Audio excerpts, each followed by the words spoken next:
Welcome, my name is Carol Topp, and this is Homeschool Co-ops are like marriage, know what you're getting into. This July, my husband and I will be married 30 years. How about that? So I think I have a little bit of authority in both of these topics. Anybody else been married that long? John, I think you need to get out of the way. I mean, congratulations, good job, good job. All right, so I run a website called HomeschoolCPA. Have any of you been there, visited it? Okay. And I homeschooled for 14 years. My daughters are now both in college. And, light at the end of the tunnel, ladies and gentlemen, it's great.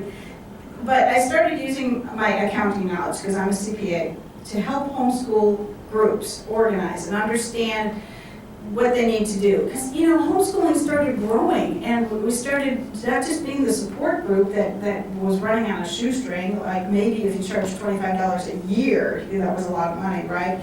So all of a sudden these co-ops that are collecting a lot of money, and all of a sudden churches are asking for you to get an insurance policy, and then you're finding out, oh gosh, we have money left over, what does that mean? Do we owe taxes? So I started writing a website. It became Homeschool CPA to help you all understand how to best run your group, to do it legally, but to do it in a way that you can sleep at night and not stress out.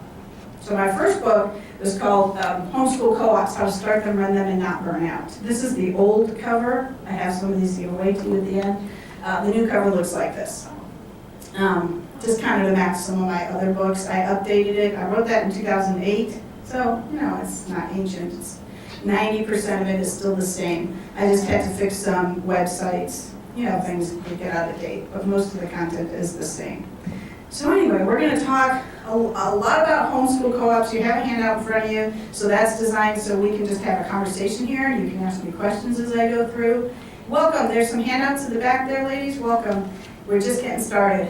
And so it's designed for most everything I'm going to put on the screen, and I don't put a lot on the screen so that it's just a reminder of what we talk about next mostly, are written down in the notes. And this, like I said, can be very interactive. Ask me questions at any point if you need me to repeat something or something's not clear, or if you have a comment. I like those too, because it might be that someone else in the room has had an experience that you could benefit from, or you might have had an experience to share with somebody else about running a co-op. There are lots of advantages. I guess I should explain what a co-op is. First of all, we've kind of co-opted the word, really. It means just a gathering of people who cooperate together to home educate our kids. Most co-ops run 1 day a week, some maybe 2, especially if they're at the high school level. There's a big one here in Cincinnati. I wouldn't really call it a co-op, but more an educational opportunity. They run 4 days a week. And they offer kind of a Chinese menu of offerings. So you can take this class on Monday and Wednesdays, you can take that class on Tuesdays and Thursdays, you can fill up your whole day. Your kids could be gone 4 days a week to their program. Yeah, they're a very large program. They're not really a co-op. Usually co-ops mean that the parents, one parent, usually mom, stays and helps out. We cooperate, we share in the teaching load. This organization I'm talking about, and many of them are more like, kind of like small private schools. The teachers are hired and paid. So you're going to pay more for a program like that. Now, how many of you run what you would, let's back up. I'm assuming you're leaders, you may not be. How many of you are here because you're leading a homeschool co-op right now? So it's about half of you. And how many of you are thinking about it, leading one? How many are interested in joining one and not leading at all? Okay, so I'm going to try to cover the spectrum here. Those of you who are saying I'm joining, I'm going to talk to you about the pros and cons and what you need to be aware of. And even if you don't want to lead one, you might go back to your leadership and say, I went to this workshop with this lady named Carol, told me all kinds of stuff. You can share with your leadership, or eventually you might find that you want to take more of a role in your co-op and start leading it too. Okay? But there's so many advantages. Sometimes we're just better together. There are a lot of things in homeschooling that you just don't do well alone at home, right? Like choir. Unless you're, like the Duggars or something like that. But I only had 2 daughters. We couldn't do choir. We didn't do very well at a play either, too small. In fact, the reason I first joined a co-op was because there was a woman in my community who was offering a speech class. Now, your child could get up in front of you and deliver a speech, but it's a whole other thing when they have to deliver a speech to a class or to basically a group of strangers. So there are some things that just are better in a group, right? I did not want to teach art with all that glitter in my house. I really did not want to teach biology dissection when it came to that. So I talked one of my co-op friends who was a nurse into doing the dissection lab, and that was great. So we did the bookwork at home, she did the dissection lab. I didn't have frog guts on my kitchen table. That was great.